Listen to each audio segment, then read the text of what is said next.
let us communicate this better to you, that we're trying to fail fast.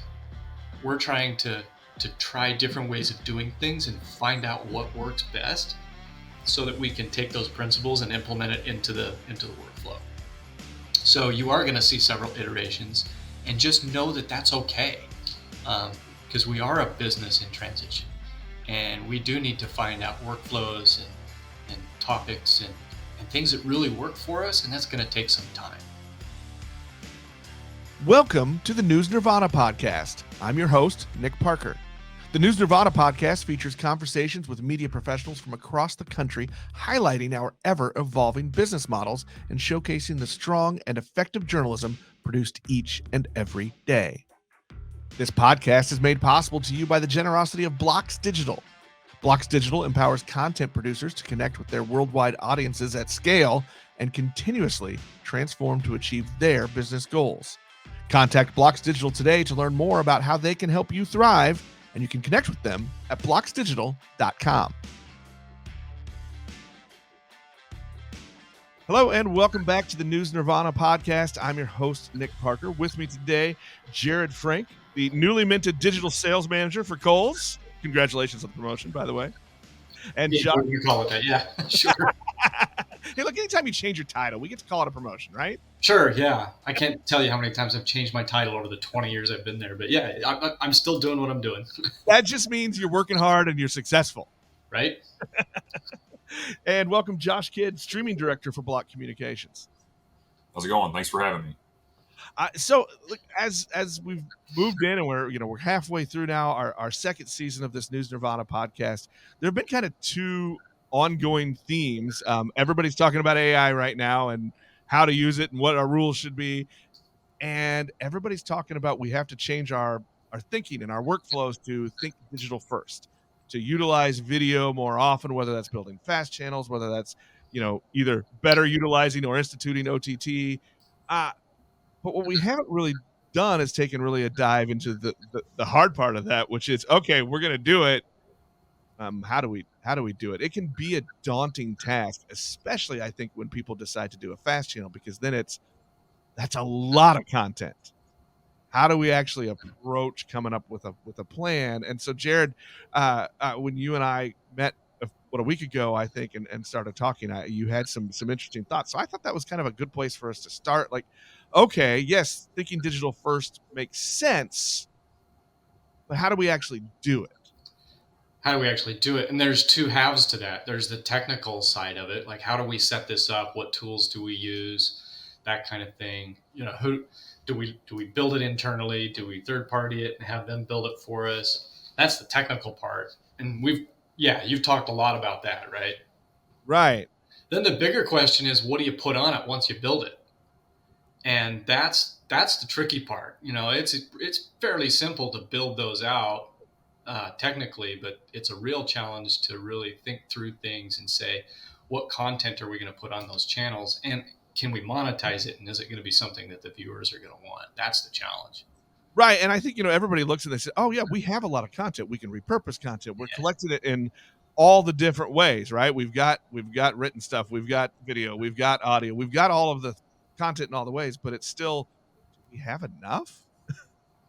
Yeah, and that was our challenge, because you think, we're doing so many hours of news during the course of a day. We're broadcasters. That's what we do. And you do, depending on who you are, you do 9, you do 12 more hours of broadcasting news per day. So you figure, that's easy. We'll just translate that over to the fast channel or for the OTT. And what we discovered is that doesn't necessarily translate. Right? Because what you're doing is you're thinking linear first, you're thinking broadcast first. And, with fast and OTT, some of that has a shelf life. It always helps to be live, right? But sometimes it doesn't make sense to be live. And so you got to think, what am I going to program those channels with? And that was our challenge. And we've been through several iterations of what we've done. Well, and I think, and we'll probably come back to this, I think that's a key thing, is to just acknowledge in the beginning, there are going to be many iterations, and it has to be a fluid plan. Josh, you are streaming director. This is your world. Did you have you had those same thoughts and processes? For sure. And anytime you implement something new, to Jared's point, you're either doing 9 or 11 or 12 hours of news per day. Um, when you say that you're going to essentially repurpose that content or provide additional content to more platforms and more channels, the first reaction of the newsroom typically is to freak out, right? So, Yes. they're seeing it as more work and whatnot, but there are unique ways to repurpose content, cast a larger net, if you will. At the end of the day, a lot of this is just passive income, right? So you're just sending out the feed to these different platforms, and there's so many different ways for viewers to consume your content now than there was, 3 or 4 years ago. So I think it's just making sure that you're in those places first and foremost. Then after that, get the data and see how you can tweak it from there. Um, for us, for the most part, when it comes to the fast channels, you can consume our news live, but then you can also get the replay. We sprinkle in there some playlists for stories every now and then, but other than that, we're just essentially taking our live shows and distributing those, and then you can also get the replays in between. So we haven't really changed much when it comes to the fast channel approach. But we're putting a lot of resources into OTT. Well, let's get basic for just a second and talk about the two different things, just so everybody knows. I mean, people in broadcast know, but we've got listeners on all parts of the industry of the differences that we're talking about between a fast channel and OTT. Yeah, I mean, so fast for us is basically other people's. At this point, we don't have our own fast channel per se, but it's other people's platforms. It's we're going to put our stream on someone else's platform. They have multiple channels available on their app, wherever it may be, Roku, Apple, etc. And that's considered fast for us, TV everywhere type of mentality. Then there's OTT, which is, that's our app. That's our branded specific app that we control, not only the content, but also the revenue side of it, the advertising and what happens on that. So there's the difference between the two in our mind. Yeah, same with us. I would consider fast channels for us to be the Pluto, Right. the Tubi, Local Now, things like that, which are simply just different distribution points of our shows.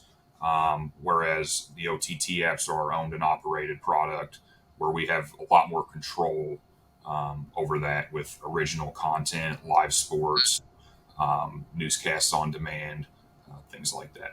And so a lot of the attention, if you're talking fast, a lot of our attention is exactly what Josh said, right?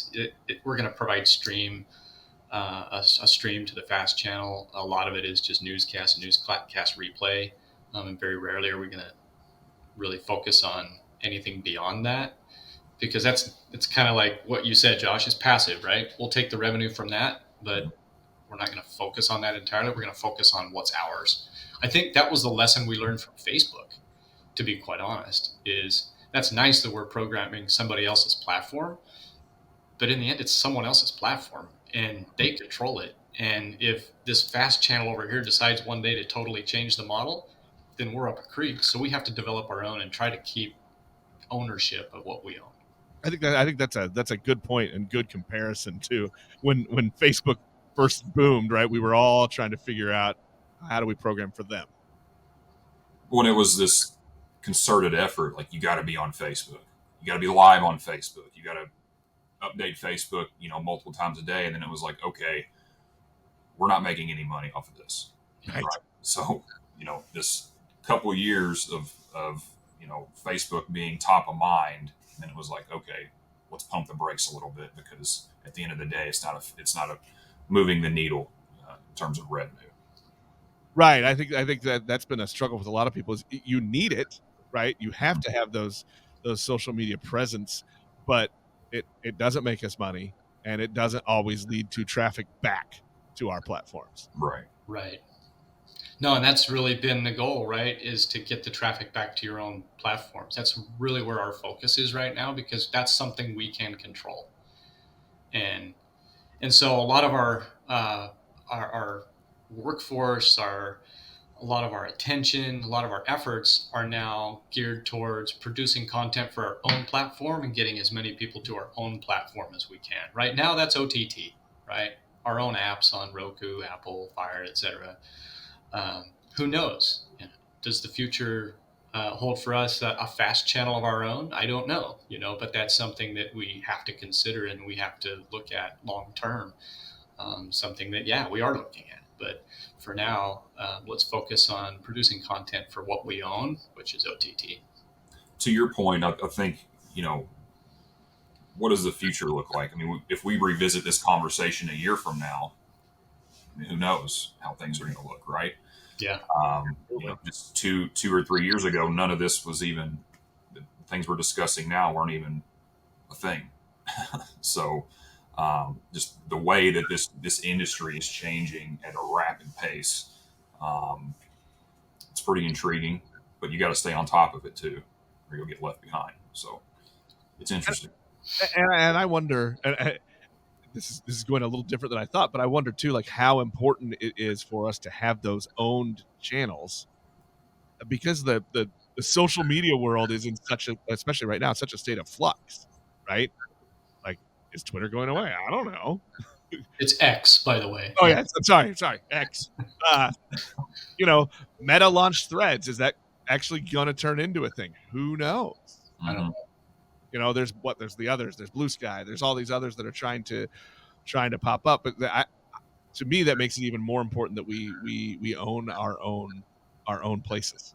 Well, I think that's what's going to accelerate the change in the future, because we learned lessons in the past from other platforms where we basically gave our content to them, and then we pulled back because we realized we're playing by their rules, and it doesn't benefit us. It's a sugar high in the short term. In right. the long term, we just get diabetes and die. So we have to be careful with that, and we have to spend our time and resources on creating something new and creating something that we own, that we can control and control our own destiny, instead of playing off the coattails of somebody else. Yeah. And those platforms too are putting procedures in place to essentially not eliminate news, but to give us reasons to not put anything there, because they want you to stay on their platform, right? As opposed to leaving to go to our website or what have you. So we'll see. I think in a couple of months, maybe none of us will be using Facebook for news. Right? Yeah. Who knows? I mean, Canada's going through a whole thing. Yeah. Well, let's shift back to content a little bit.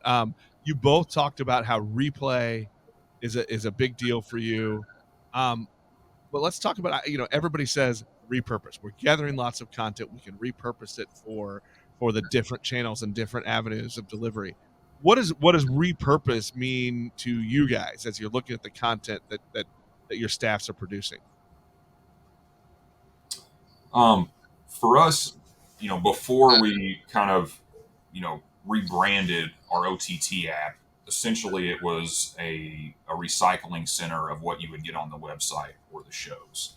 I think repurposing that in a way within your user interface that's more interactive with the audience, and in terms of replay, how do you structure your newscast replay? Is it just simply a replay of the newscast, or can you take the last 18 to 24 hours of news and build out sort of a separate playlist with different anchors, different anchor intros, and then apply relevant timestamps and relevant weather information at the end of those segments? So essentially you're getting a replay of the news, but it seems a lot newer to the viewer. I think that's an important way to approach sort of the repurposing of news on OTT platforms specifically. Yeah, we've considered doing that, and I'm going to turn it on its side a little bit in repurposing. What we're trying to do is flip the script, and forever, our stations have been focused on newscasts, linear newscasts on broadcast, and then taking what we've done on broadcast and putting it on digital. And whether that be repurposed with different anchors or different intros or what have you, it's all the same, right? You're just repurposing it. And what we're trying to do is flip the script and say, let's start with digital and, for all intents and purposes, make our linear newscasts at 5 and 6 and 11 repurpose what we do for digital, right? And it's a monumental task. It's really hard to get these broadcasters to think digital first and say, hey, my audience is digital. All right, now everything that we've done during the day, what can we put into a newscast and make that your secondary focus? But we're seeing some good results with that. How long have you guys been doing that? It's really been first of the year is where we really tried to make that shift. And like everything, there are fits and starts and stops and restarts and everything like that, right? But we're seeing some really good progress on that. And I guess the classic example is just happened this last week with breaking news, where digital was first. And if you compare the broadcast numbers with the digital numbers, won't get into specifics, but it paid off. It definitely paid off. Was there some, I don't know if pushback is the right word, when you tried to roll this out, but yeah. Definite pushback, from every level and in every department. It's like, you're moving the cheese. And you're changing a model which has been in place for 70 years. And so there is pushback, but it's also freeing to some people who really want to produce good content and let it breathe on other platforms. So it's been freeing, but also a challenge. Yeah, especially to those who have been in the business for a long time. It's like, hey, I signed up to be a TV broadcaster, linear. This digital stuff is all new. I don't want to do that. That's for the digital team, and we're trying to change that. I would assume about 8 months in, people are starting to come around. To it. Yeah, people are starting to come around to it, and the more we show them the numbers and we show them the patterns, it's only going to get better. Nice. Yeah, I think that is huge. Just to get a mind shift change of the first thing to go out is to our digital channels. Yeah, and that's the more immediate avenue anyway, right? Like if we are chasing breaking news, which let's be honest, real breaking news is not as common exactly. as most of us want to believe it is, but that's immediacy, because that's where your audience is at. Yeah, and so it doesn't necessarily change the definition of breaking news, but it allows you to do more of it and to look for it, right? Because that's where your audience demands it. If we're going to produce these fast channels or OTT apps and we say that it's 24/7 always on, then we have to deliver that, or else it becomes hollow and then we become irrelevant. So we have to make a concerted effort at doing what we say we're going to do if we want 24/7. And quite frankly, the research that we have done shows that people want that. They want local because there's a dearth of it, right?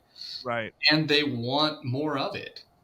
They also want it to be relevant, timely, and real. They don't want couch fires. They want everybody loves a good couch fire. I mean, come on. Police chases are better. But, yeah. Well, yeah. I joke about the couch fire, but I mean, sometimes they turn into something else. But I digress. When it comes to filling that 24/7 cycle, right? Because digital never sleeps, essentially.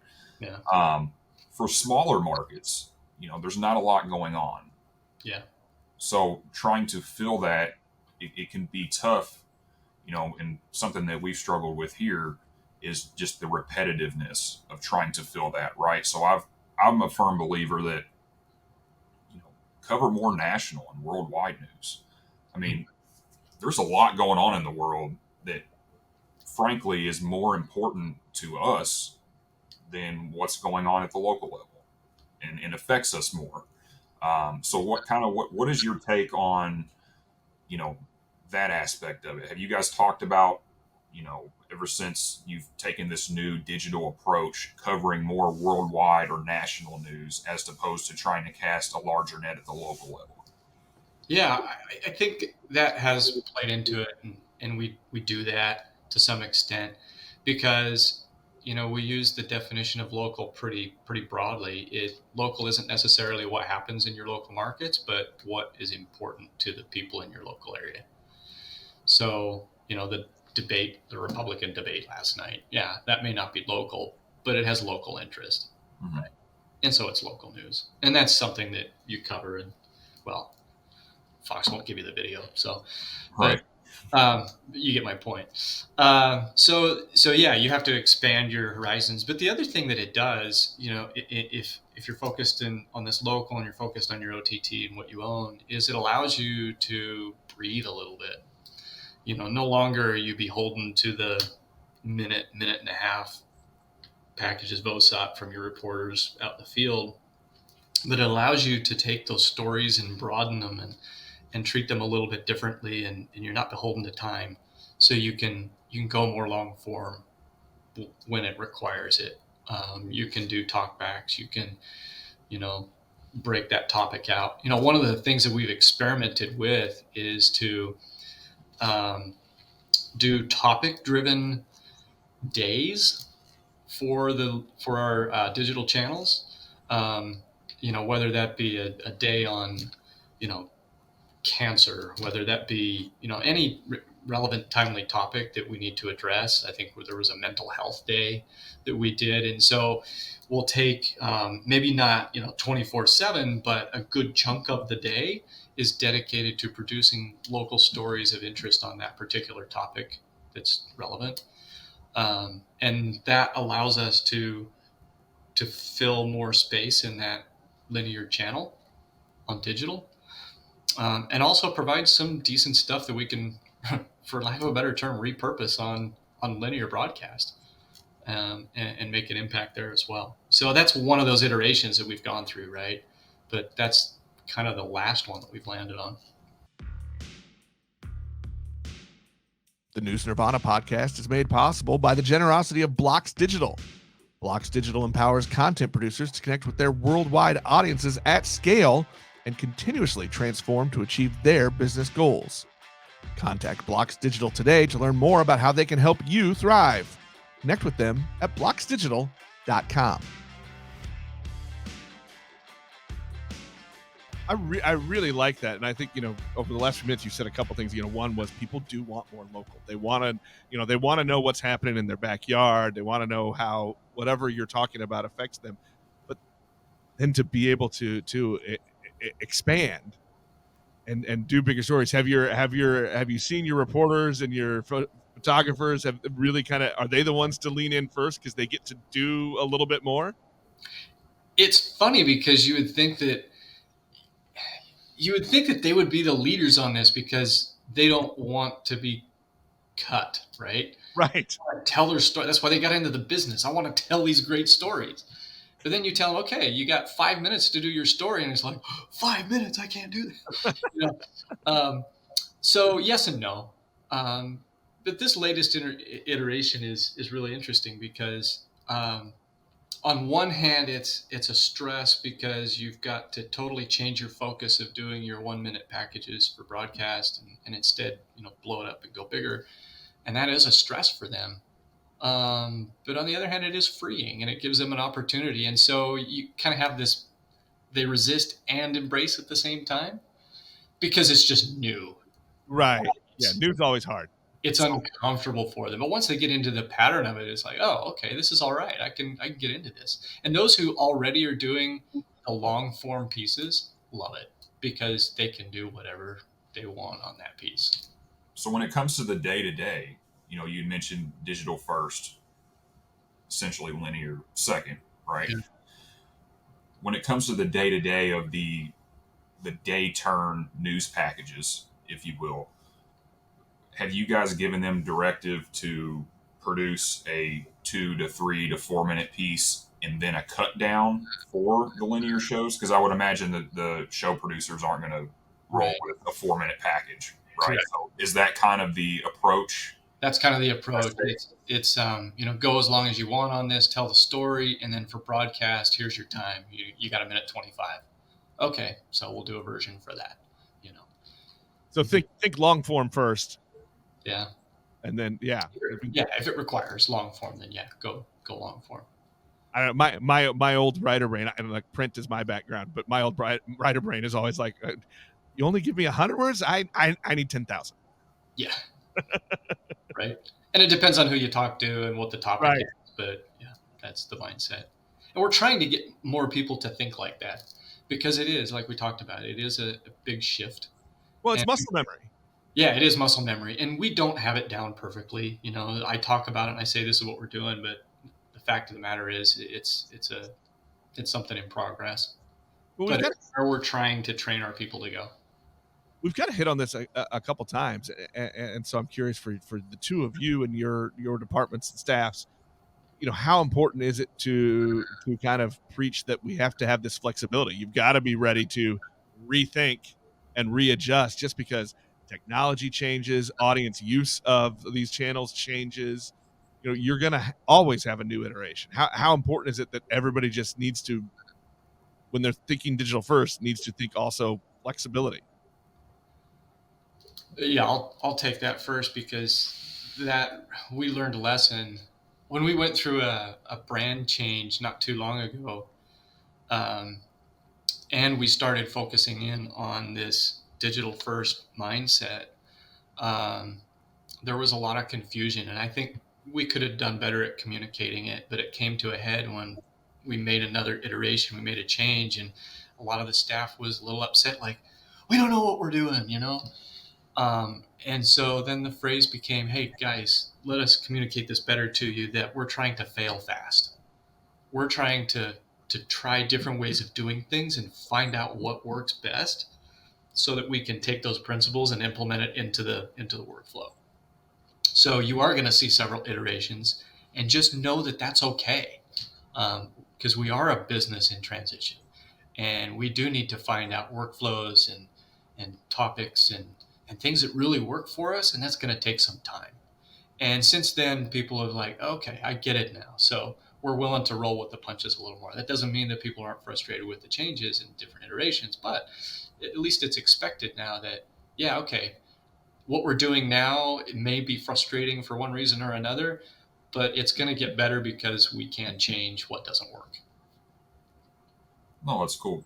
We're in a completely different spot here than where you're at, Jared, in terms of internally our digital focus. Since we rebranded our OTT channel, we haven't changed much in terms of workflow within the newsroom. But I'm very intrigued to hear that that's the approach that you guys are taking there.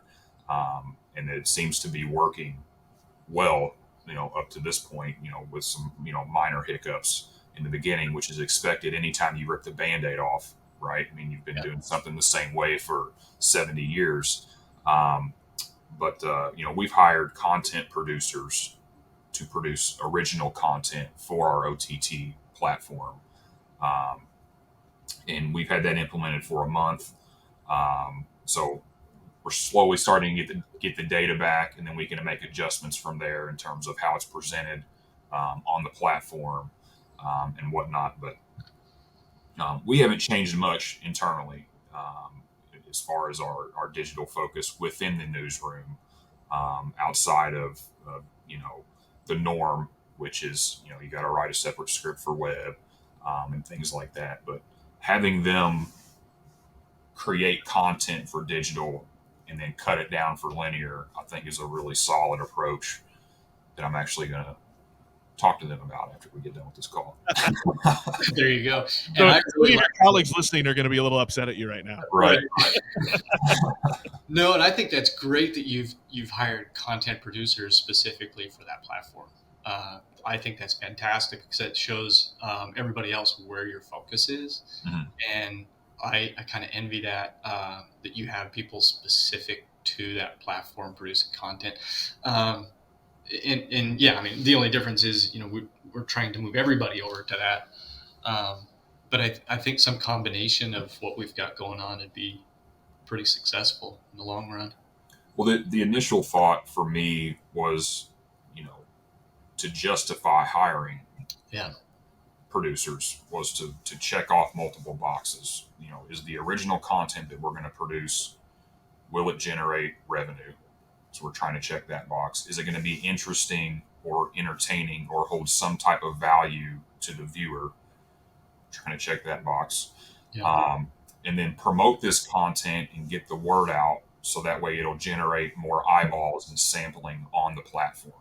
So if we can give people a reason to go to the platform, whether you're there to consume news or whether you're there to consume live sports or whether you're there to consume an original TV series or style show that we're Right. producing. Episodic. Hmm. Um, you know, for me, it's just trying to build the brand of the platform as strong as we possibly can in hopes that people will continue to return to consume that content no matter what it is. So providing a wide range of content outside of just the typical news and replay of news was really important, for me in the initial stages of the rebrand and launch of our OTT platform.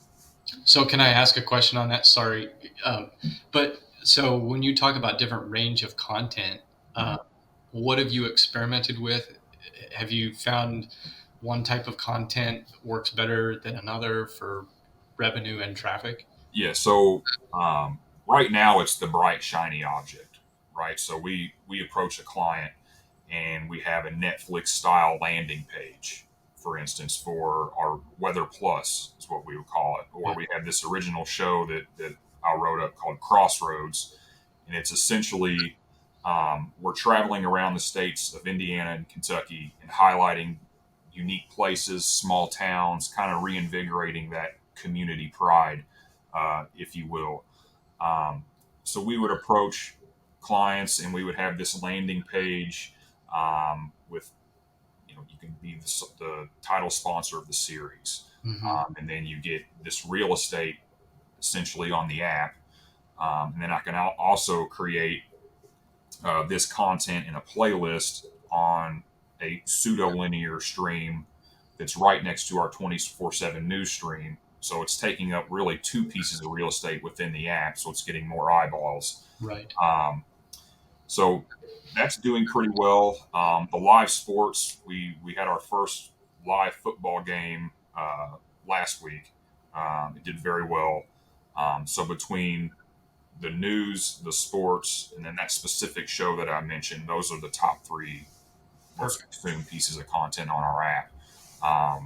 And I've got a lot more stuff going on inside the brain here that I would like to implement, but it's a resource thing at this point. So we'll see where it goes. But then we also built a studio specifically for WDRB Plus. So we're starting to produce original shows out of there. The first one being a sports podcast style show. We actually plucked 10 years ago two veteran newspaper sports reporters and brought them over to write for the web, and then we've slowly implemented them over the years onto TV, and they're going to be the hosts of the sports show. So we're in a very sports centric market in Louisville with college athletics, and then we're surrounded by surrounding markets that have professional sports: Cincinnati, Indianapolis, Nashville. So we have our final run through today in hopes that we'll have our first pre-recorded show launch on Monday. That's awesome, and I love that you're doing this that sports angle for a couple of reasons. One, that's where I started with sports writing, so I love it. We had a high school sports podcast for a few years before the pandemic, which ruined everything. But I think that's a good segue, because sports to me is one of those places still where, and you guys have talked about this already, you got to think about the revenue too. Is it going to generate revenue? And I feel like local sports is one of those places, kind of a low hanging fruit, where we can still go get revenue for that kind of additional programming. Well, absolutely. I can't remember how many years now, 10 years ago, we started a sports channel specific for that reason, right, on our .2. And so yeah, a lot of the revenue we make on streaming is tied to sports, live sports events.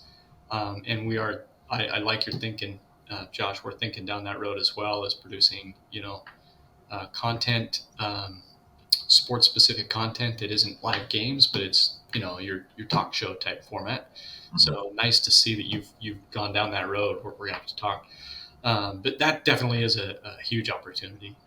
And the episodic content, I think that's gold right there. And it's not news per se, but if you look at it, and what we're looking at is, yes, you can get advertising revenue, but you also get sponsorship revenue.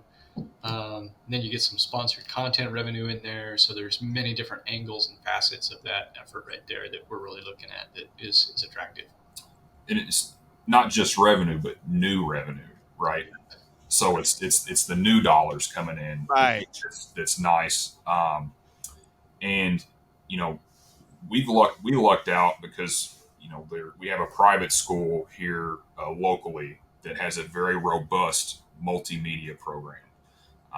So they've got a control room, 4 cameras situated on the field in the press box, color commentary. So the students are actually running the broadcast. So we don't have to pump any resources into the live game other than dropping off a live view unit and taking the feed. So beautiful. It's a really unique situation. And to be honest, the production is far better than anyone expected, considering that it's high school students. They've got instant replay. The technology these schools have now is amazing. Oh, it's awesome. And we had people from, we didn't internally promote it the first game because we wanted to see how it went. But they promoted it to their alumni, and there are people watching it from Italy and California and all over the country and world essentially. So that was really unique to see. I love that. And I think that's a great tip for everybody is to don't forget about the resources of partnering with your local schools. For sure. And these kids, they're sponges, right? They're not doing it. They're not doing this because they have to. They're doing it because they want to. Right. So being able to tap into that potential resource, for you going down the road when these kids get out of school, you've already kind of built that relationship. And if they want to come back home to work, why not come work for us? Great recruiting. I'm curious, and you can edit this out if you want, but is there any compensation back to the school? No. So we when I originally approached them with this idea, I saw this as being mutually beneficial, and here's why.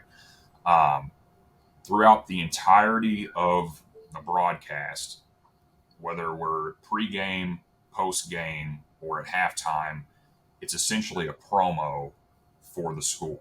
So this is a private school, so obviously there's tuition involved, right? They create pre-produced content to run during those, times that I mentioned, pre-game, post-game, halftime. That is really just a promo for the school. Yeah. So, when I approached them, they were extremely excited about it. We haven't sponsored it at all. Although after we saw the numbers for the first game, it was kind of like, maybe we should pursue this. So, those emails started flying around this week, but, at the end of the day, for me, it was just another way to generate downloads of the app and more eyeballs and lead to sampling of other content and things like that. For sure. We have in the past iterations of partnerships I've done, we've given donations back to like the school's foundation or something like that, or maybe if a school needed a piece of equipment, we would donate toward a drive for the media, for their media centers. For sure. I could see this turning into a much bigger partnership, if you will. But and schools now are looking for industry partners. They want their kids to be more. A lot of schools now are switching toward career-ready education rather than teaching to the ACTs, right? So, they're looking for more partners like us, and it's another way too to keep us high relevancy in the community by being partners for these students. For sure. Yeah, Definitely agree. Well, guys, I think this has been kind of a fun conversation. It didn't go actually all of the places I thought we were going to go, but I think I think this has been great. Yeah, no, I appreciated Josh's viewpoints on the types of content that you're looking at. I think that's where the industry needs to go, producing content other than newscasts for those platforms, because that type of local content is important for the community, and it further embeds you into the community, and hopefully we get some money off of that too, right? For sure. And we're in this like content creator world now, right? And a lot of content creators aren't thinking to go work for a local TV station. It's just not a thing.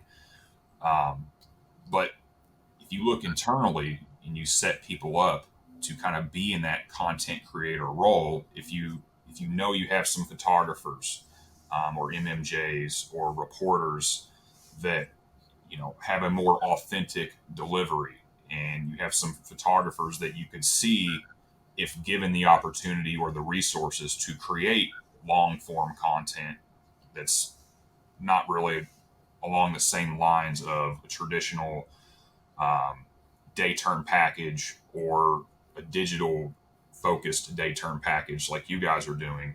I think you'll learn that internally you've got some really talented people, and that will give them incentive to hang around longer. Because one thing that we've noticed is if we have a photojournalist position that's open, it's kind of hard to fill it. There's not a whole lot out there anymore. Not that was ever a sexy job, right? But I think there's not a lot of people that are looking to do that now as a career choice, as opposed to 5 or 6 or 7 years ago. So I think just giving your more creative and talented people opportunities to do something outside of the norm will really excite them, and at the end of the day will benefit everybody. I think that's that freedom that Jared was talking about earlier, about trying to let them see that this is going to give them the freedom to really tell stories in different ways. For sure. Yeah. In the end, that's what they want to do. That's what they got into the business for. So let's let them do it. Right. Yeah. At the end of the day, we're all storytellers. It's seeing it on all the different platforms is cool too. Yeah. Not just airing twice, in the shows, and then, you forget about it, right? It can live for multiple months online or on the OTT platforms and whatnot. Yeah. Exactly. Well, Jared, Josh, thank you so much for coming on today. Man, my pleasure. Yeah, Thanks for the ideas. Yeah, it's Appreciate always great to hear people in the industry and float different ideas and see what's working. Before we go, I'm going to give you guys a chance here to let people know your stations. If they want to reach out to you, hit you up on the social medias, where can they do that? So that's a good question. They want to steal your ideas and pick your brain. Yeah, no, that's a great question. So, I'm at Kohl's, so we've got stations in Eastern Washington and all over Montana, different affiliations. So, I don't know. Search for me on LinkedIn. I'm there. Jared Frank on LinkedIn. Josh? Yes, I would just encourage download the WDRB Plus app on Apple Fire, Roku TV. That's kind of what I've been working feverishly on for the last several months. You can find me on LinkedIn. Don't look for me on Facebook unless you want to see 1,000 pictures of my kids. Right, yeah. I wasn't even going to talk about that. But. And I love feedback. So I know we're doing something that's a little unconventional, in terms of the norm in this industry. Yeah. But what is the norm anymore, right? I feel like it's changing. Yeah, don't look at us as like the total know-it-all experts. We're just experimenting like everybody else. Right. Well, I think that's good about what's good about conversations like this is we get to pick each other's brains and we get to see what's working somewhere else, and maybe that might work for us. Yeah. I mean, I've made 3 or 4 notes today just for my own little local news org. So just from this. So I appreciate it. Thank you guys very much. Thank you. Good to talk with you. Thank you. That'll wrap us up for this episode. We'll talk to everybody next time.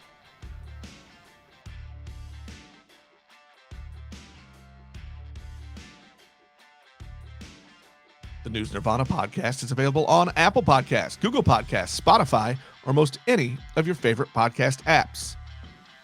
The News Nirvana podcast is made possible by the generosity of Blocks Digital. Connect with them at blocksdigital.com. The News Nirvana podcast is produced by Fredcasts. Think, speak, act,